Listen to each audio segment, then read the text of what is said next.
Hello everyone, जय हिंद। मैं हूँ assistant commandant doctor Prashant Jagtap, former central industrial security force and director of CAPF pathfinders and pathfinders academy Pune and Delhi.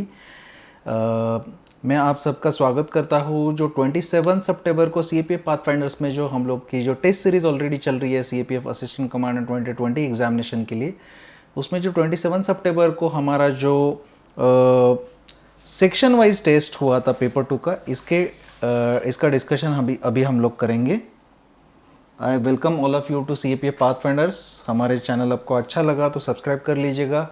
CAPF pathfinder हमारा YouTube channel भी है, हमारा टेलीग्राम चैनल भी है। अगर आप हमारे टेलीग्राम चैनल पे ज्वाइन हो जाएंगे, हमारे टेलीग्राम पेज पे ज्वाइन हो जाएंगे जिसका नाम है CAPF पाथफाइंडर्स, आपको वहाँ पे फ्री स्टडी मटेरियल, नोट्स वगैरह सब कुछ मिलेगा और ये टेस्ट के पेपर्स भी आपको फ्री मिलेंगे और सैम्पल आंसर्स भी मिलेंगे। हमारा टेस्ट सीरीज़ अभी भी शुरू है, अगर चाहते हो तो आप ये टेस्ट सीरीज़ में अभी भी ज्वाइन कर सकते हो। इसमें 10 टेस्ट है, 11 अक्टूबर 2020 ऑनवर्ड से शुरू हो गया है। इसमें 10 टेस्ट है और जो 10 टेस्ट है, all 10 test including paper 1 and 2, ये फुल सिलेबस टेस्ट है और इसका इवेल्युएशन आपको हिंदी और इंग्लिश दोनों में करके मिलेगा। Every Sunday test are there. 11 दिसंबर तक ये टेस्ट सीरीज चलता रहेगा। 2500 रुपीज़ इसकी फ़ीस है। So let me tell you something about me. I'm a doctor by qualification. I qualified UPSC CPF 2012 examination with All India rank entry, and I joined Central Industrial Security Force. I served in CISF for 5 years as assistant commandant executive. Before joining CISF, I previously also worked as assistant lecturer in Government Medical College Class 1, and I also worked as medical officer Class 1 gazetted with Government of Maharashtra for 1.5 years. I completed my MBBS from Government Medical College Kolhapur, and later I also completed my MA in psychology, and currently I am also pursuing MA in security and defense laws from Nalsar Law University, Hyderabad. I have also written 3 books for CAPF Assistant Commandant Examination for Magro Hills Publication. ये आपको Amazon और Flipkart पे भी available हो जाएंगे। I am currently visiting faculty at Competitive Exam Center, Pune University. I am currently one of the top educators on Unacademy platform for defense examination. I have written 3 books, I have already told you, and more than 13,000 students from all over India are already following my live classes on Unacademy Plus platform. So this is me again with my official vehicle when I was serving. सो 24 सितंबर को जो test paper हुआ था ये partial paper था, मतलब ये complete full syllabus paper नहीं था। इसमें 2 आर्ग्यूमेंट, 2 रिपोर्ट और एक कॉम्प्रिहेंशन का पैसेज पूछा गया था। जो आर्ग्यूमेंट थे, transgenders should be allowed to join arm forces in India. Recently MHA ministry of home affairs has taken decision that MHA will allow transgenders to join Central Armed Police Forces in India. दूसरा question था, uniform civil code should be implemented in India. Uniform civil code which is enshrined in article 44 of the Indian constitution under DPSP, इसके बारे में अभी debate चल रहा है कि इसको अभी इम्प्लीमेंट करने का शायद समय आ गया है। रिपोर्ट्स था promoting innovative outlook in Indian education system. ये सेम नाम से पिछले साल ऐसे आया था, मैंने जानबूझ के रिपोर्ट में दिया है क्योंकि न्यू एजुकेशन पॉलिसी के चलते आपको लिखना आना चाहिए।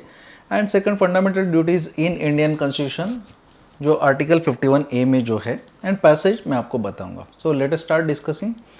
टेस्ट पेपर आपको जो आप लोगों ने अगर नहीं भेजा है, तो अगर भेज रहे हो, जो पेड मेंबर्स है, आपको माइक्रोसॉफ्ट ऑफिस लेंस या एडोब स्कैन ये ऐप से स्कैन करके जो डिजिग्नेटेड ईमेल एड्रेस है उसके ऊपर आपको ये पेपर भेजना है। पॉसिबल है तो प्रिंट आउट निकाल के इसको सॉल्व कीजिएगा, नहीं पॉसिबल है तो ब्लैंक पेज पे ये लिखा तो भी चलेगा। जो फुल सिलेबस पेपर है, टाइम में सॉल्व करने का कोशिश मत कीजिएगा। टाइम 3-4 घंटे 5 घंटे लगा तो भी चलेगा। क्वालिटी आंसर लिखिए। आपने ये पेपर 2-3 दिन में बैठ के थोड़ा थोड़ा लिखा तो भी चलेगा, नो प्रॉब्लम। टाइम पे सॉल्व करने के लिए कोशिश आपने 15 नवंबर से आगे करना चाहिए। पहले 5 पेपर में टाइम के ऊपर ध्यान मत दीजिएगा। First 5 papers you should concentrate on quality of answer. और अगर कोई टॉपिक आपको पता नहीं है, इट्स ओके, आप गूगल कर सकते हैं, आप कहीं पे सर्च कर सकते हैं, लेकिन कॉपी पेस्ट मत कीजिए। मतलब सामने मोबाइल में नीचे लिख रहा है ऐसा आंसर मत लिखिए। पढ़िए, पढ़ने के बाद जो रिटेन होता है उसके बेसिस के ऊपर लिखिए। डायरेक्टली सामने देख के मत लिखिए, उसका कोई फायदा नहीं है। पढ़ के लिखा तो भी चलेगा, नो प्रॉब्लम। और पूरा पेपर भेजने का कोशिश कीजिएगा, आधा अधूरा मत भेजिएगा। हमें भी पढ़ने के लिए अच्छा नहीं लगता, आपको भी ऐसा लगेगा पैसे वेस्ट हो गया। सो 200 मार्क का पेपर ट्राई करके लिखिएगा, इससे आप सीखोगे। आप जो हमें पेपर भेज रहे हो, यू नीड टू अंडरस्टैंड आपने जो लिख के भेजा है यूपीएससी के स्टैंडर्ड के हिसाब से वो कहाँ तक है, वो आपको पता चल जाएगा कितने मार्क्स आ सकते जो लिखा है उसको। सो आपको रियलिस्टिक अंदाजा आ जाएगा। इवेंचुअली आपके मार्क्स, एवरेज मार्क कितने आते हैं, पहला टेस्ट, दूसरा टेस्ट, तीसरा टेस्ट, चौथा टेस्ट, ऐसे अगले 10 टेस्ट के एवरेज मार्क कितने आते हैं उसको आप कैलकुलेट कर लीजिएगा। इमेजेस व्हाट्सएप से या टेलीग्राम से या ईमेल में मत भेजिएगा, इंस्ट्रक्शंस डायरेक्टली फॉलो कर दीजिएगा। और ये जो डिस्कशन है ये पक्का अटेंड कीजिए। आपका आंसर आने के बाद, चेक होके आने के बाद इसको फिर से लिखने का कोशिश कीजिए। आपको आपका पेपर 10 दिन के अंदर मिल जाएगा। डिस्कशन वीडियो देखना मस्ट है, उसके बिना आपको पता नहीं चलेगा। आपके जो इस बार से हम लोग ने एक नया चीज़ किया है, आप लोगों से जो हमें फीडबैक मिला कि हम लोग की तरफ से आपको फीडबैक बहुत कम मिल रहा है, we are working on that. So हम लोग को क्या हो रहा था, जब डिजिटली हम लोग इवेलुएट कर रहे हैं, there is very small space for us to give you further suggestions. And अभी हम लोग ने क्या किया, एक dedicated, after every question we have dedicated one blank page just to give you suggestions. So from this test onward, जो 11 तारीख को जो टेस्ट हुआ था, इसके आगे आपको बहुत ही डेडिकेटेड और थोड़े डिटेल्ड सजेशंस भी, स्पेसिफिक सजेशंस भी मिलना स्टार्ट हो जाएगा। लेकिन जो सजेशंस है डिस्कशन वीडियो को रिप्लेस नहीं करते। आपको डिस्कशन वीडियो भी देखना है, आपका पेपर भी देखना है। पेपर आने के बाद सजेशंस देख के अपना पेपर खुद पढ़ो और डिस्कशन वीडियो और वो सजेशंस के ऊपर काम करके आइडियली आपने ये आंसर फिर से लिखना चाहिए और ये एग्जाम तक रिपीट करते रहो, इसमें ही आपका इम्प्रूवमेंट होगा। If you have any queries you can contact on the numbers provided on your screen, and preferably try not to post personal queries in any group unless they are relevant to all। आपका कुछ personal query है उधर post करके कुछ भी फायदा नहीं है, जो रिलेवेंट पर्सन है उनसे डायरेक्टली बात कर लीजिएगा। So first question is, transgender should be allowed to join arm forces in India. आपको इंट्रोडक्शन लिखना है, इंट्रोडक्शन ये वर्ड भी लिखना है। सो इंट्रोडक्शन में आप क्या लिख सकते हो, what can you write in introduction? You are supposed to write in introduction about the background, why this question arised। आप बैकग्राउंड लिख सकते हो कि ये चीज का बैकग्राउंड क्या है। आप बता सकते हो recently MHA has, ministry of home affairs has recently decided to allow transgenders into Central Armed Police Forces, which is a very new and unique step. So because of this step, the debate surfaced all over India whether it is a good step or not. Should India allow transgenders to join armed forces? ठीक है, ये इसका introduction है। Debate क्यों start हुआ ये आपको बताना आना पड़ेगा और ये बैकग्राउंड आप लिख सकते हो। क्यों अलाउ करना है, क्यों नहीं अलाउ करना है, आपको हमेशा याद रखना है। फॉर वाली कोई भी चीज़ें इंट्रोडक्शन में नहीं आनी चाहिए, अगेंस्ट वाली कोई भी चीज़ें इंट्रोडक्शन में नहीं आनी चाहिए। बेसिकली बैकग्राउंड और इश्यू क्यों आया। इसके बाद आपको फॉर में लिखना है, फॉर ये वर्ड लिखना है और आपको ये पूरा लिखना है, transgenders should B allowed to join armed forces in India। आपको ये बिकॉज या फिर एज वर्ड लिखना है, because you are going to give the reasons, और ऐसा कुछ ब्यूटिफिकेशन करोगे तो और अच्छा लगेगा। इंपॉर्टेंट कीवर्ड्स को आप अंडरलाइन कर सकते हो। क्यों, क्या क्या रीज़न है, why transgender should be allowed. ये बिल्कुल वैसा ही आर्ग्यूमेंट है जैसे कि विमेन को अलाउ क्यों करना चाहिए? First of all, to empower them. इसको आपको इलेबोरेट करना है कि आप इनको एम्पावरमेंट दे रहे हो। दूसरा, उनको एम्प्लॉयमेंट मिलेगा। एम्पावरमेंट में उनका पॉलिटिकल राइट्स और ये राइट्स भी रिकॉग्नाइज हो रहेगा। To give them equality, equality in opportunity.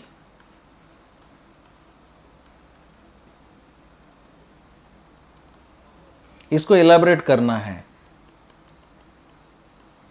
Equality opportunity दे दिया। और किस चीज के लिए हम लोग बोल सकते हैं कि ट्रांसजेंडर को अलाउ करना चाहिए? They have been discriminated for long, they were denied the rights, so to give them sense of justice,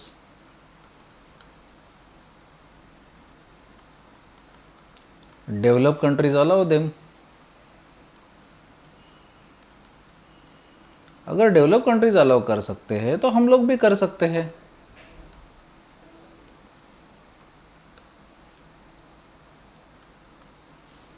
और क्यों अलाउ कर देना चाहिए? सेंस ऑफ जस्टिस हो गया, डेवलप कंट्रीज अलाउ करते हैं, और क्यों? If we are allowing women, we are allowing men, why not transgenders? है ना? We already have allowed women too, so it's not about the physical strength, no। women को allow कर दिया तो मैं ट्रांसजेंडर को भी अलाउ कर देना चाहिए। और क्या रीजन हो सकता है? और क्या बोल सकते हो? डिस्क्रिमिनेशन रोकने के लिए हो गया, इक्वालिटी इन अपॉर्चुनिटी हो गया। It will give them dignified life, for dignified life, forces में डिग्निफाइड लाइफ होगा।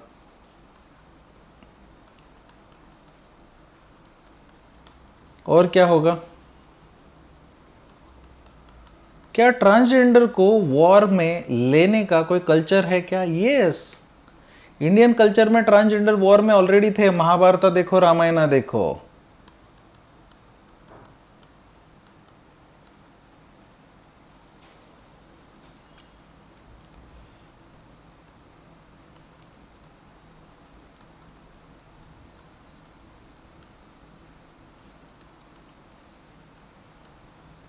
देर are many examples in Ramayan and Mahabharata. हमारे एपिक्स में भी काफ़ी एग्जाम्पल है कि ट्रांसजेंडर को वॉर में अलाउ करने वाले, तो ये भी कर सकते हैं। नाउ अगेंस्ट भी आपको लिखना है। अगेंस्ट, अगेंस्ट में आपको ये वर्ड फिर से लिखना है। Transgender should not be allowed to join arm forces in India. Because क्यों नहीं अलाउ करना चाहिए? जो विमेन के लिए आर्ग्यूमेंट है वो सेम आर्ग्यूमेंट है। पहली चीज, दे will be discriminated by their colleagues।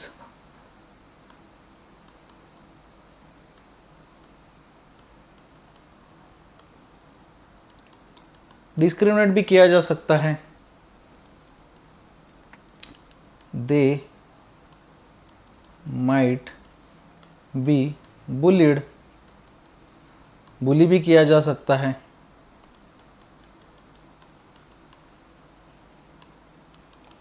They might be victims of sexual harassment.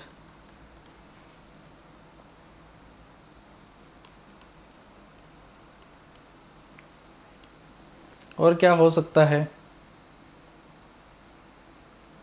Sexual harassment का विक्टिम भी हो सकते हैं। और क्या हो सकता है? डिस्क्रिमिनेशन हो सकता है। और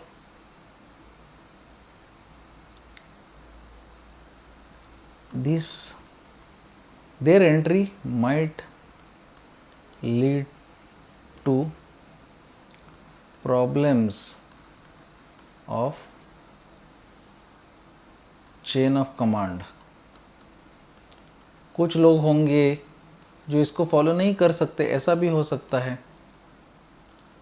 most soldiers in India are from rural backgrounds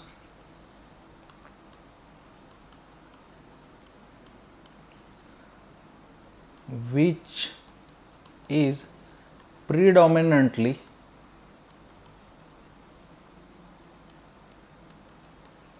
patriarchal।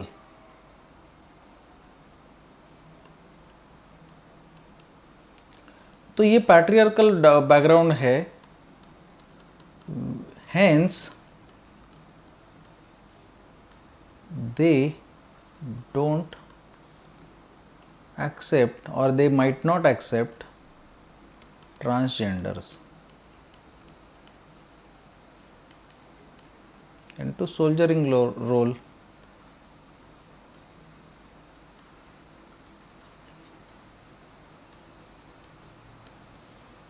ठीक है, और क्या हो सकता है? चेन ऑफ कमांड का प्रॉब्लम हो जाएगा, ऑपरेशनल प्रॉब्लम आ सकते हैं, माइट लीड टू कोहेरेंटली काम करना चाहिए।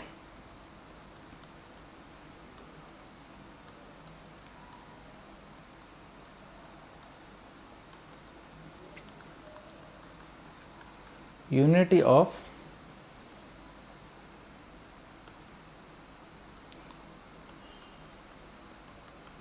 सोल्जर्स की यूनिटी में डिफरेंस आ सकता है, so might hamper efficiency.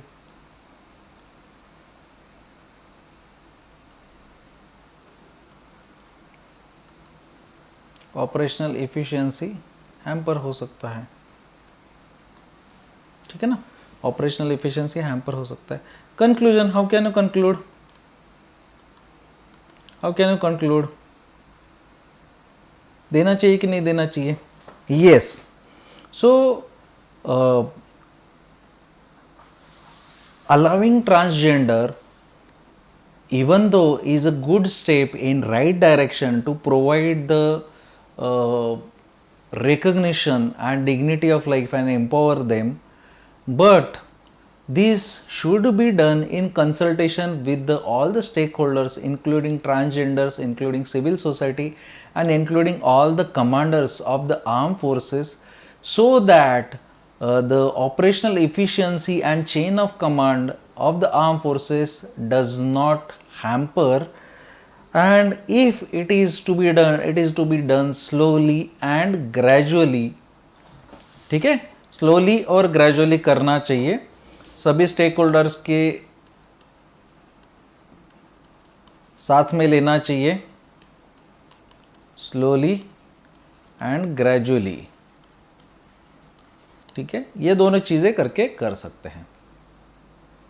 Similarly uniform civil code should be implemented in India for, सबसे पहले introduction, you have to write about what uniform civil code is. Explanation, uniform civil code क्या है?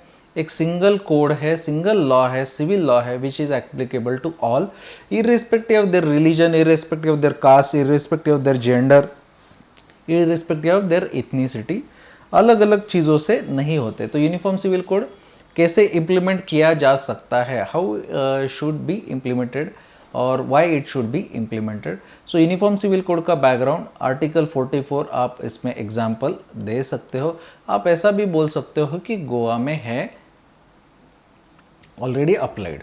ठीक है, फिर for uniform civil code should be implemented in India, पहली चीज क्यों? ऑल मॉडर्न नेशंस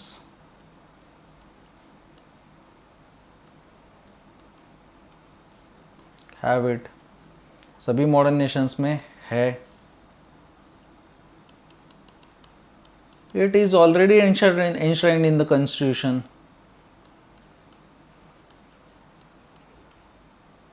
नया कुछ नहीं है,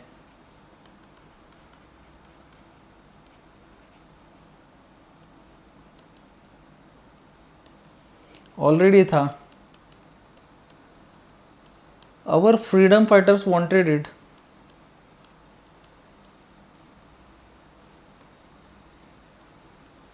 हमारे फ्रीडम फाइटर को चाहिए था ताकि देश बड़ा बने, अच्छा बने।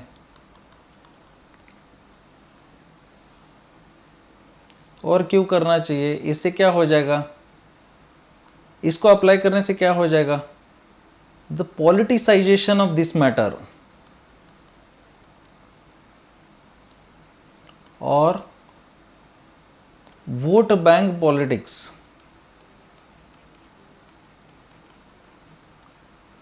विल ऑटोमेटिकली स्टॉप, ऑटोमेटिकली रुक जाएगा, है ना। और क्या होना चाहिए? और क्या होगा? Politicisation of vote banks will automatically stop और पॉलिटिसाइजेशन रुक जाएगा, डिस्क्रिमिनेशन रुक जाएगा,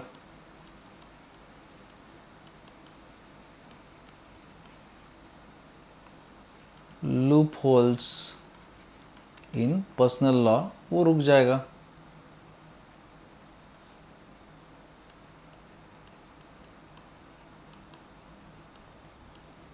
और क्या हो जाएगा?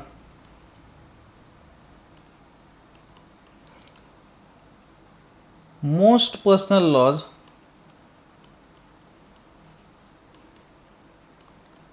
Are biased and unjust to women, women के लिए unjust है। और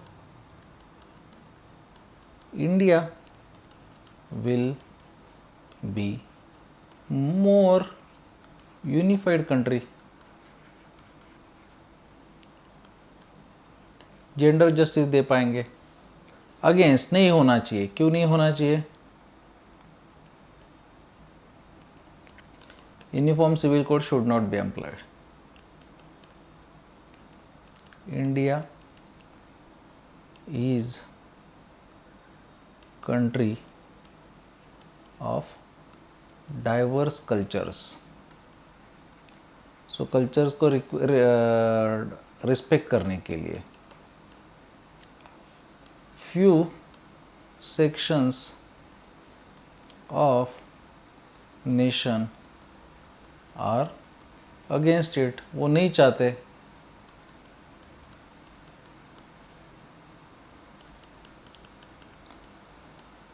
personal laws are based on tradition and customs which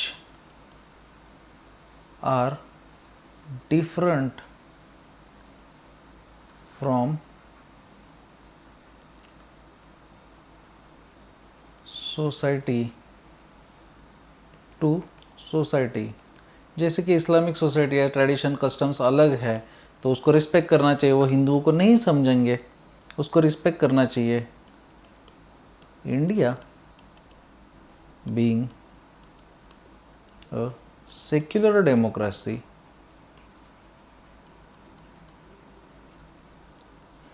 should allow the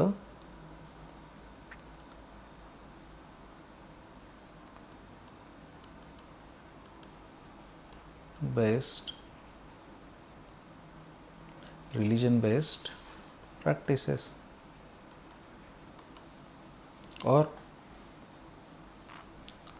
और क्यों होना चाहिए? Forceful application of UCC might lead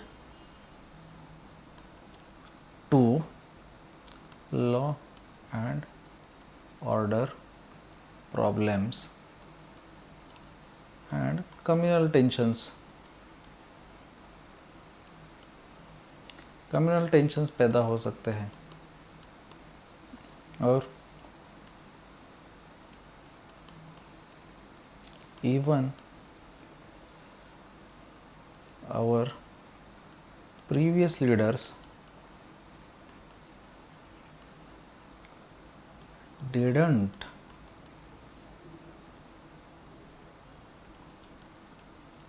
apply or implement it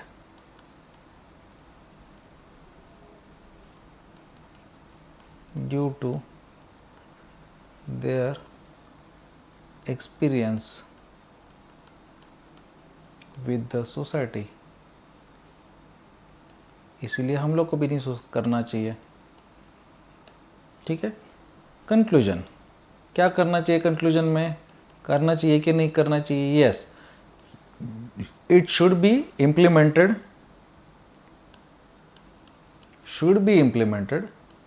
all stakeholders को साथ में लेना चाहिए,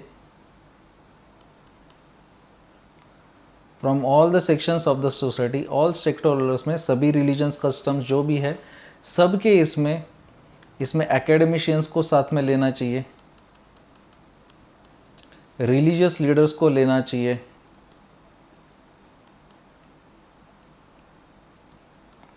इसके साथ साथ एमिनेंट पर्सनालिटीज को लेना चाहिए,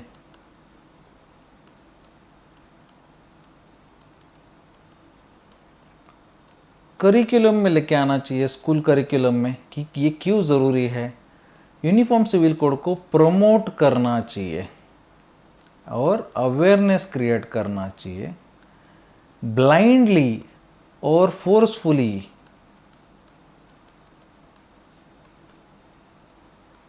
इम्प्लीमेंट नहीं करना चाहिए।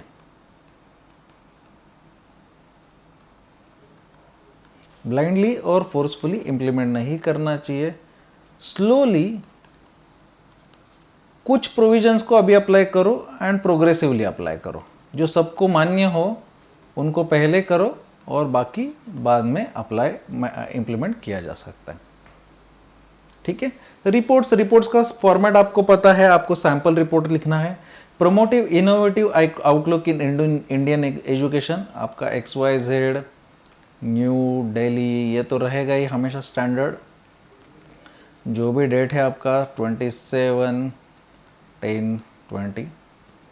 फिर आपको क्या लिखना है, यहाँ पे जो आप इंट्रोडक्शन लिख रहे हो, इंट्रोडक्शन वर्ड लिखने का ज़रूरत नहीं, इंट्रोडक्शन लिख रहे हो, you can write about currently new education policy has been unveiled by the government of India, and Prime Minister of India Mr. Narendra Modi has cherished this as a new step for new India। ऐसा करके कुछ तो introduction कर सकते हो new education policy में, जिसमें innovative outlook है ऐसा बता सकते हो। उसके बाद बॉडी में बेसिकली आपको क्या करना है, बॉडी में you have to write about the problems of old education system, जिसमें इनोवेशन नहीं है। जैसे कि ओल्ड एजुकेशन सिस्टम में कैसा स्टूडेंट पीपल रेशो बहुत ही ज़्यादा है, क्रिएटिविटी बेस्ड कुछ नहीं है, कॉन्जर्वेटिव थिंकिंग वाला अप्रोच है, टीचर सिर्फ मार्क बेस्ड है, पास हो जाओ मार्क लेके आ जाओ, एक्सपीरियंशियल लर्निंग कुछ नहीं है, प्रैक्टिकल अप्रोच कुछ नहीं है, रियल लाइफ एप्लीकेशन कुछ नहीं है, इंटर्नशिप वाली चीज़ें नहीं है, और टेक्नोलॉजी का बहुत ज़्यादा रोल उसमें नहीं है। ये बहुत सारे प्रॉब्लम्स है इसमें। टीचर एजुकेशन और टीचर ट्रेनिंग अच्छा नहीं है, बकवास वाले टीचर रहते हैं, इसीलिए कोचिंग क्लास जाना पड़ता है। तो ये जो प्रॉब्लम है इसके बारे में बता सकते हो। फिर इसके बाद में बता सकते हो कि इसके इम्पैक्ट क्या क्या होते हैं, निगेटिव इम्पैक्ट जो इंडिया के ऊपर हो रहे, and why innovative outlook, how innovative outlook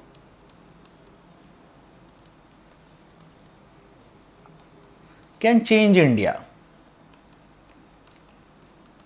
innovative outlook से क्या हो जाएगा, क्रेडिट बेस्ड सिस्टम आ जाएगी, स्टूडेंट्स फ्रस्ट्रेटेड नहीं रहेंगे, फ्लेक्सिबिलिटी आ जाएगा एजुकेशन में, जिसको जो चाहिए, और वो जो एजुकेशन है एप्लीकेशन ओरिएंटेड हो जाएगा, जॉब मिल जाएंगे, एटलीस्ट स्किल डेवलपमेंट हो जाएगा, एंटरप्रेन्योरशिप हो जाएगा, स्ट्रेस फ्री लर्निंग हो जाएगा, इसके साथ साथ टीचर ट्रेनिंग और बाकी सभी चीज़ें आ जाएंगी, टेक्नोलॉजी आ जाएगा, स्टूडेंट प्यूपिल रेशो सुधरेगा, एक्सेसिबिलिटी अकाउंटेबिलिटी बढ़ेगा, और अल्टीमेटली इससे क्या हो जाएगा, डेवलपमेंट, ह्यूमन डेवलपमेंट अच्छा हो जाएगा, एजुकेशनल लिटरेसी अच्छा हो जाएगा, उसके साथ साथ इकोनॉमी भी अच्छा हो जाएगा, क्योंकि वर्क फोर्स अच्छा, हेल्दी और स्किल्ड रहेगा, तो इंडिया डेवलप हो सकता है। एंड उसके सबसे लास्ट में कंक्लूजन में आपको बताना है कि ये कंक्लूड करना है बेसिकली कि innovative outlook in education, why it was needed and why it is important, and this is a new education policy is a good step in that direction, but it should be implemented in letter and spirit. ऐसा करके आप इसको conclude कर सकते हो। और सबसे last में सोर्सेस लिख सकते हो, कोई एकेडमिशियन का रेफरेंस दे सकते हो, और न्यू एजुकेशन पॉलिसी जिन्होंने अनवील किया उनका रेफरेंस दे सकते हो, मोदी जी का रेफरेंस दे सकते हो। Fundamental duties in Indian constitution, it is a generic topic, very simple topic, XYZ वगैरह वगैरह आ जाएगा। फिर इंट्रोडक्शन में आप बस इंट्रोड्यूस कर सकते हो व्हाट इज फंडामेंटल ड्यूटीज। आप इसमें बता सकते हो article 51A of Indian constitution deals with the fundamental duties which are duties provided by our constitution to for every citizen of India to be followed। और ये इंट्रोडक्शन कर सकते हो। फिर बॉडी में आप बता सकते हो कि वेरियस ड्यूटीज, डिटेल्स में वेरियस ड्यूटीज, और सभी आने का जरूरत नहीं है, जितने भी आते हैं, और मोस्ट इंपॉर्टेंटली इसका रैशनल क्यों होना चाहिए। और इसके बाद आप इसका कर सकते हो एनालिसिस। आप एनालिसिस में बताओ कि फंडामेंटल ड्यूटीज नॉन जस्टिसिएबल है, केस नहीं किया जा सकता, तो इसको प्रमोट और क्यों करना चाहिए। नॉन जस्टिसिएबल है तो उसने कैसे परफॉर्म किया और उसके पॉजिटिव्स क्या क्या है। और उसके बाद आप बता सकते हो कि हाउ टू प्रमोट देम, और कैसे प्रमोट किया। स्कूल करिकुलम में लेके आना चाहिए, ओथ एंथम में लेके आना चाहिए। इसके साथ साथ आप बोल सकते हो कि इसके ऊपर स्पेशल प्रोग्राम्स किए जाने चाहिए स्कूल लेवल में, इसके इम्प्लीमेंटेशन के ऊपर ज़्यादा ध्यान देना चाहिए। हर किसी को ये ड्यूटीज़ पता होने चाहिए, मीडिया का यूज़ करना चाहिए इफ़ेक्टिवली, क्रिएटिवली। पब्लिक सेक्टर में इसके बारे में अवेयरनेस क्रिएट किया जाना चाहिए। सभी लोगों को ये पता करने के देने से इनको सेलिब्रिटीज़ ने वगैरह इसको और प्रमोट कर देना चाहिए यूज़ करने के लिए। कंक्लूजन आप बता सकते हो, इसको समराइज कर सकते हो कि आर्टिकल 51 में है, अब तक ये अच्छा था लेकिन इससे और अच्छा किया जा सकता है। इंडिया को एक्चुअली हमारे फ्रीडम फाइटर्स ने जो सपना देखा था ग्रेट कंट्री बनाने का, ये अगर हम लोगों ने फंडामेंटल ड्यूटीज़ ठीक से इंप्लीमेंट किया तो बहुत सारे चेंजेस आ सकते हैं। और उसके बाद सोर्सेस आप लिख सकते हो। ठीक है, इसके बाद आपको कॉम्प्रिहेंशन में आया था। कॉम्प्रिहेंशन में इसको अटेंड करने का सबसे इंपॉर्टेंट तरीका है, सबसे पहले क्वेश्चन पढ़ना है। जब भी आप अटेंड कर रहे हो, you need to understand that you have to attend questions first. So जब भी आप क्वेश्चन अटेंड कर रहे हो, पहला question, how were the political thinking of the Livy and Polybius different from Cicero. आपको समझना है पैसेज पढ़ने से पहले कि this passage is about something about political thinking के बारे में पैसेज है। और लिवी पॉलीबियस नाम के कोई तो दो लोग हैं, इनका पॉलिटिकल थिंकिंग सिसेरो से अलग है। दूसरा question, what was the puzzle for the living during imperial scissor of power. ऐसा कौन सा पजल था जो जिंदा वालों के लिए इंपेरियल पावर जब सीज किया था तब आया हुआ था। विच questions provided focus for study of classic Republican political thought. कुछ तो क्वेश्चंस ने फोकस प्रोवाइड किया, ऐसे क्वेश्चंस कौन से हैं। How did the republican institutes ensure the universality of justice. Republican institutions ने यूनिवर्सलिटी ऑफ जस्टिस कैसे इंश्योर किया। And why the work of political thinkers fade from the modern curriculum. क्यों fade हो गया। तो मतलब आने वाला जो पैसेज है ये कुछ तो पॉलिटिकल थिंकिंग के बारे में, इसमें दो चार लोगों का पॉलिटिकल थिंकिंग लिखा हुआ है। कोई इंपेरियल पावर जब सीज किया गया था तो जो जिंदा है उनको कोई तो पजल्स हुए थे, कुछ क्वेश्चंस रेज हुए हैं क्लासिकल रिपब्लिकन पॉलिटिकल थॉट में। और कुछ रिपब्लिकन इंस्टीट्यूशंस है, उन्होंने यूनिवर्सलिटी ऑफ जस्टिस इंश्योर किया है। एंड पॉलिटिकल थिंकर्स का कुछ जो वर्क है वो भूल गए लोग, मॉडर्न करिकुलम में नहीं है। So this passage is about political thinking. For some people republican ने कुछ तो किया है इसके बारे में। ये सब पहले क्वेश्चन क्यों पढ़ने का, इससे आपको एग्जाम में क्या पूछ रहे हैं ना उसको आंसर करना आसान हो जाता है। मैंने ऑलरेडी अंडरलाइन करके रखा है इसलिए फिर से पहले पैसेज पढ़ूंगा। If the Greeks were the great theorists of the Roman great theorists, Romans were its practical masters.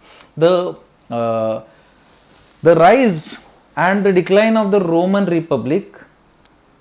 Of the political thinkers, Cicero developed an independent political theory, and he was better known to his contemporaries as an active man of politics. The other two, Livy and Polybius, develop their political thought in the guys of historical narration. ये आपको एक question का answer मिल गया. लिवियन Polybius का और Cicero का theory कैसे अलग है. सिसेरो ने अपना थ्योरी इंडिपेंडेंट पॉलिटिकल थिंकिंग करके डेवलप किया और he was considered as active man of politics. तो उसने अपने एक्सपीरियंस से किया. ये आपको अपने वर्ड्स में लिखना है. Compare to Livy and Polybius, इन्होंने उनका पॉलिटिकल थॉट जो है ना हिस्टोरिकल नैरेटिव्स में डिस्गाइज करके लिखा है. हिस्टोरिकल नैरेटिव्स में मतलब उन्होंने हिस्ट्री लिखा, उसमें उन्होंने अपना पॉलिटिकल थॉट नरेशन में लिखा है.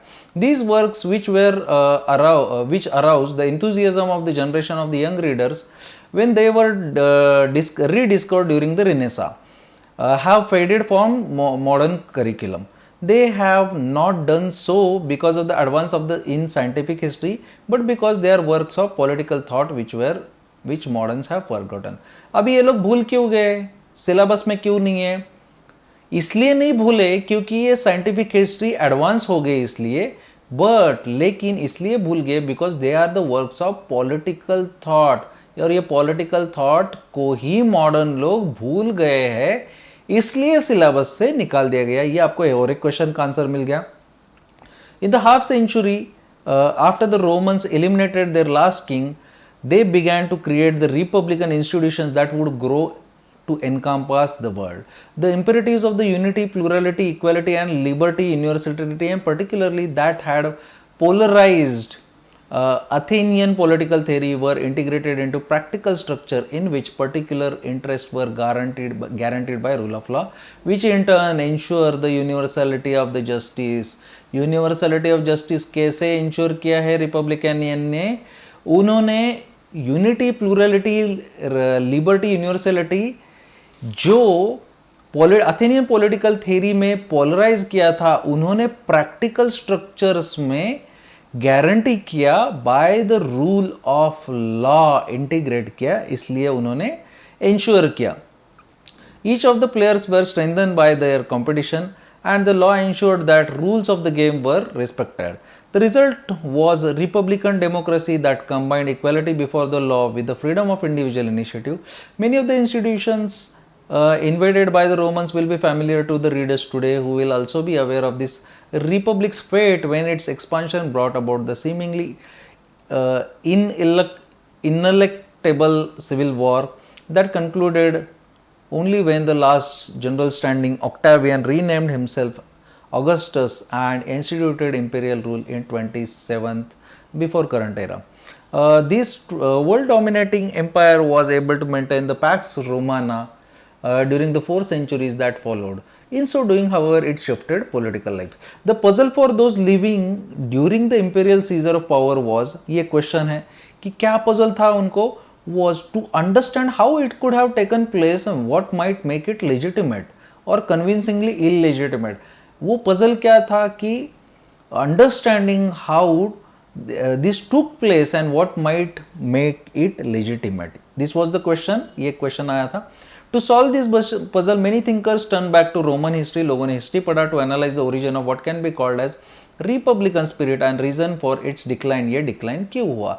तो उनको कुछ क्वेश्चन आ गए. ये क्वेश्चन के ऊपर हम लोग को क्वेश्चन आ गया. क्या क्वेश्चन थे? How did republican institutions preserve and spread that spirit? Republican institution ने ये स्पिरिट कैसे स्प्रेड किया? Was there a limit to reach of these institutions और to the expansion of that spirit? If one or the others were weakened, would it be possible to rekindle the spirit or to reform the institutions? Or would the political thought again turn inward as it had after the glories of Athenian democracy were extinguished? If it followed the Athenian precedent, would it at least retain a critical attitude towards the soulless imperial political world, or would it seek another kingdom in better world? These questions provided focus for the study of classical republican political thought. तो ये questions है. How were the political thinking of Livy and Polybius different from Cicero, तो वो different कैसे है, लीवी और Polybius ने historical narrations में गाइज करके और डिसगाइज करके अपना पॉलिटिकल थॉट लिखा, लेकिन Cicero himself was active man of politics, वो ही himself participated in politics and he developed his theory independently based on his own experience. दूसरा, what was the puzzle for leaving during the imperial seizure of power?